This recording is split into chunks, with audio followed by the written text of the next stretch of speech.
Paper મળી ગયું ને? હા. તમે બધાએ ગણિતનું પેપર ખૂબ સરસ કર્યું. બધાને 20 માંથી 20 માર્ક્સ આવ્યા છે. આપણે તો આની ઘણું બધું અઘરું શીખી ગયા છીએ. આપણે કેટલા સુધીની સંખ્યા શીખી ગયા ભાઈ?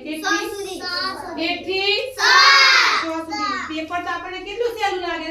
લાગે છે ને? હા. જો હવે એમાં નીચે આપ્યું છે પ્રશ્ન નંબર 2.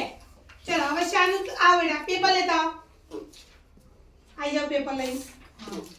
ચલો હવે પેપરમાં છે પહેલું 6 નંબર વાંચો તો બેટા શું કહે છે? વાંચો. 4 લખોટી અને 2 લખોટી મળીને કુલ કેટલી લખોટી થાય? બરાબર આપણે લખોટી નથી અહીંયા બોલ છે. ચલો ના આવડે તો જ મોઢે ગણો. ચલો 4 લખોટી અને 2 લખોટી કેટલી થાય? 6 ગણવાની જરૂર છે? દડી લેવાની નથી, મૂકી દો. ચલો કેટલી લખોટી થાય? 6 ઉભા રહો. ચલો 5 મણકા અને 6 મણકા કેટલા થાય બેટા? 11 કેટલા થાય? 11 વેરી ગુડ. ચલો આમાંથી 12 દિવાસળી અને 3 દિવાસળી મળીને કેટલી થાય? 15 કેટલી થાય? 15 જો ભાઈ આને દિવાસળી લેવાની જરૂર પડતી નથી. કારણ કે બેટાથી આવડી ગયું છે. ચલો 10 ચોક અને 6 ચોક. ચલો આમાંથી 10 ચોક લો. 2 3 4 પહેલા તું મને જવાબ કહી દેજો બેટા. 10 ચોક અને 6 ચોક કેટલા થાય? 16 કેટલા થાય? 16. ગણી કાઢ હેડ. 7 8 હમ. 9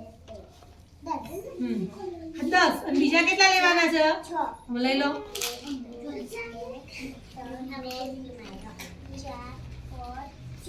6 તો 10 6 10 ચોક.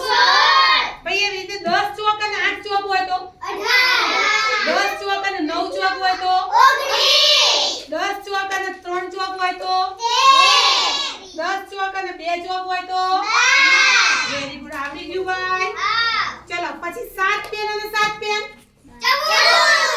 7 પેન અને 7 પેન. 5 પેન અને 5 પેન. 6 પેન અને 6 પેન. ખબર પડી? 8 પેન અને 8 પેન. કેટલા થાય? તો તમને બધાના વ્યક્તિગત સમૂહમાં બી આવડે છે, વ્યક્તિગત પણ આવડે છે. બરાબર? તો બીજો પ્રશ્નમાં બધાને કેટલામાંથી 5 માંથી કેટલા માર્ક્સ મળશે? 5 માંથી 20. 5 માંથી 5 કુલ 20 માંથી 20. ખબર પડી ગઈ? બરાબર? આ આપણી અધ્યયન નિષ્પત્તિ બધાને શીખ થઈ ગઈ છે ભાઈ. ચલો તમને બધાને મેં 5 પેન આપી. કેટલી પેન આપી? અને બીજી 6 આપું તો મોઢે ગણ. 5 આપી છે. 11 કેટલી થાય? 11. Very good. જાઓ ચલો સાનું બેન. ચલો શીતલ બેન આવો. ચલો આમાંથી 6 લખો, 6 દડી લો.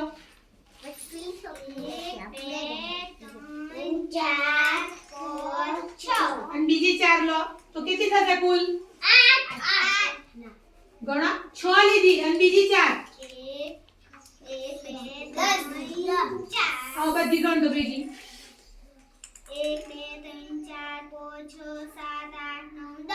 6 અને 4 10. ચલો 8 ના 2. શીતલ અને 8 કેટલી થાય? 5 ના 5